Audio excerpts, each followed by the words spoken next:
Salut tout le monde et bienvenue au Jardin de la Tine. Alors là, on est de sortie ce week-end et j'arrive dans un endroit absolument superbe que j'avais envie de partager avec vous.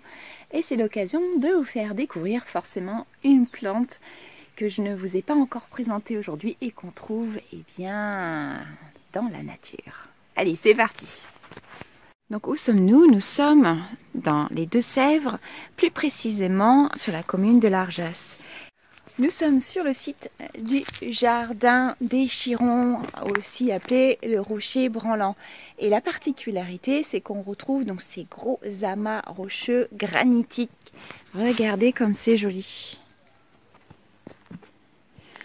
Ils ont été érodés avec le temps et voici notre fameux Rocher Branlant. Alors, je peux toujours essayer de l'ébranler.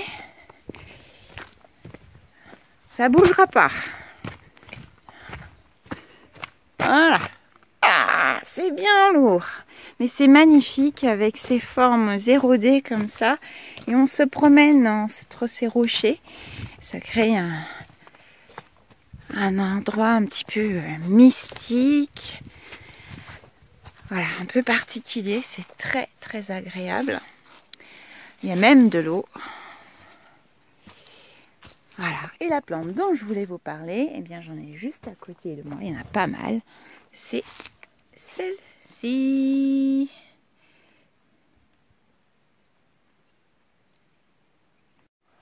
Je vous propose de nous promener gentiment entre les rochers avec un petit peu de musique, un peu de douceur. Et puis après, je vous présente cette plante.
Mangez votre nombril de Vénus frais, comme ça, croquant.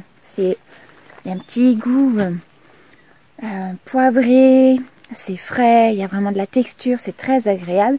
Et un peu comme la feuille de capucine, je ne sais pas si vous avez vu ma recette, eh bien vous pouvez aussi utiliser du fromage de chèvre dessus. Et ça sera un délice, fromage frais. Regardez comme c'est. Sinon latin, c'est Ombilicus rupestris. Voilà, on l'appelle aussi l'ombilic de Vénus. Nombril de Vénus, ombilic de Vénus. Il peut avoir bien sûr plusieurs noms.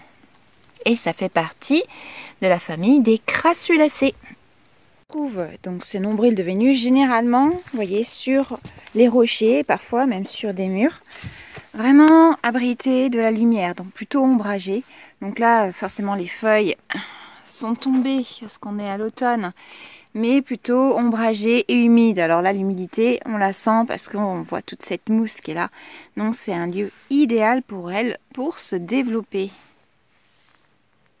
Si vous tombez et que vous faites mal, vous avez peut-être même une petite plaie, et bien vous pouvez le prendre, le peler légèrement, comme ça. Je le fais avec une main. pour exposer cette partie-là, là.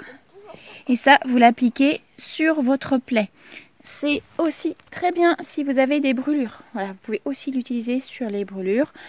Et il y a une autre utilisation, si vous avez un furoncle, eh bien c'est un maturatif. C'est-à-dire que ça va aider votre furoncle à se développer plus rapidement et à exploser. Et voilà, vous en débarrasserez plus rapidement. Donc ça, c'est une très bonne plante médicinale gratuite. Il faut savoir qu'en Bretagne, cette petite plante était utilisée pour graisser les poêles et les autres casseroles de cuisson. On écrase simplement la plante. Avec un chiffon, on prend du mélange écrasé et on va donc graisser, tartiner sur les poêles à crêpes et autres casseroles. Plutôt sympa, hein? Et là, c'est le drame. La batterie de mon téléphone m'a lâché, mais restez bien avec moi car j'ai plus de jolies photos à vous montrer et plus d'explications à vous donner. Regardez ce joli mur de pierre sèche avec notre nombril de Vénus.